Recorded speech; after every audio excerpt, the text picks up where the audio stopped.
In the advanced stages of a serious illness, the last available course of potentially life-saving treatment was redirected to Rachel, who was in the early stages of her diagnosis. I decided against pursuing alternative medical plans, and instead took a prescribed dose of strong pain medication. The known side effects included organ failure, with a projected timeline of 3 days. During these 3 days, I began to let go of everything. When I transferred all my accumulated assets to Rachel, my parents smiled with evident relief. When my husband Frank presented the divorce papers, I signed them without hesitation.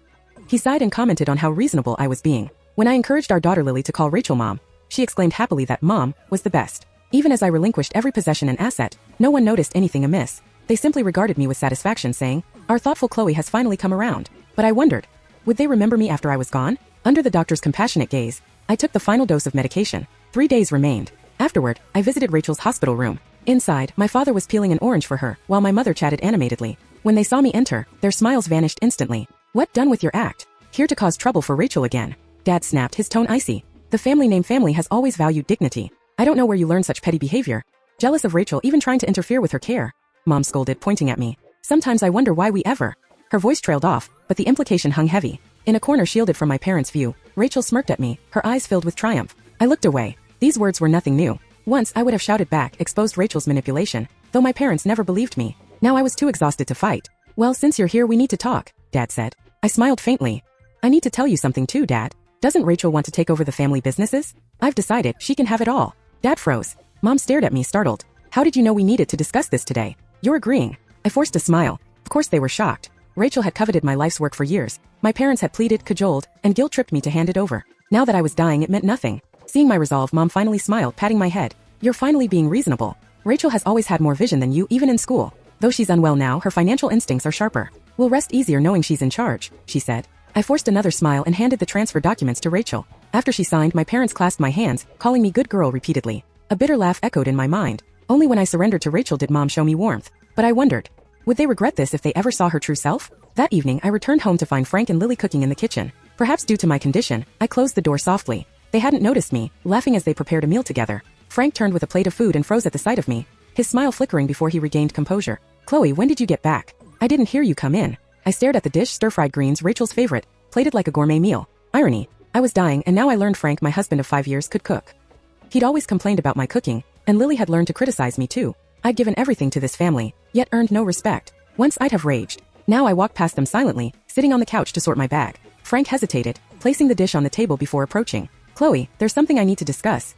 "About Rachel." My chest tightened. "After her treatment, Rachel's been struggling emotionally. Your parents suggested that I spend time with her to help her heal, just until she's back on her feet. I'd still be your husband and Lily's father, of course." I stared at him, ears ringing. "So you agreed?" Frank sighed. "Chloe, she's family. It's just to support her." Lily chimed in. "Yeah, Mom. Aunt Rachel needs this. You should be more understanding." I studied them, the man I'd loved, the child I'd raised. I'd done nothing but love them, yet this was my reward, betrayal. But it didn't matter now. Let Rachel have it all. I no longer cared. "Fine. I agree," I said. Frank's eyes widened. "Really?" He pulled divorce papers from a drawer and laid them on the table. I almost laughed. Could he not even feign reluctance? I signed quickly. After Frank signed, he gave me a solemn, reassuring look. "We'll sort this out once Rachel is better. I promise." "Exactly, Mom," Lily added. "You're so kind to Aunt Rachel. I'm proud of you." Their words turned my heart to ash. I'd clung to a sliver of hope for them, but now, I stood to go to my room, suddenly dizzy. I collapsed, and in the moment before blacking out, I saw Frank's concerned face. I awoke to cold air on my skin, still lying on the floor. Frank and Lily stared down with irritation. "Dad, I told you she's faking." Lily huffed. "Chloe, can you stop the dramatics?" Frank said. I said we're still committed. No need for these stunts. I understood then.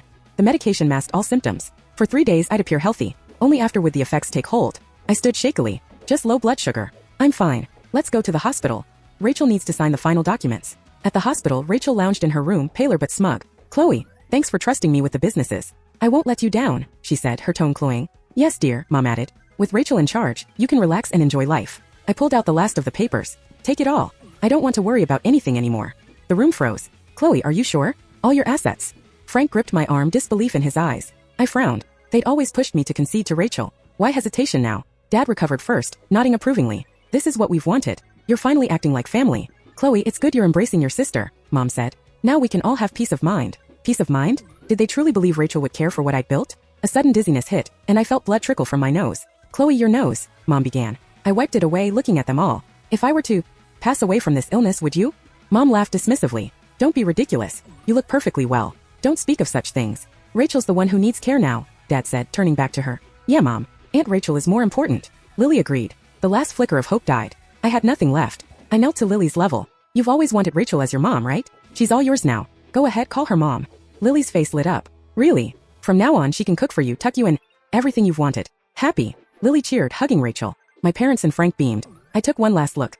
Rachel laughing with my family, Frank nodding approvingly, Lily grinning up at her new mom. No one noticed me slip out. With one day left I had nowhere to go but forward. My life had been a blur of responsibility. Now I booked a ticket to City B to watch the night tide. I'd always wanted to hike, but time was gone. I didn't fear the end. At least in silence I could finally hear my own heart.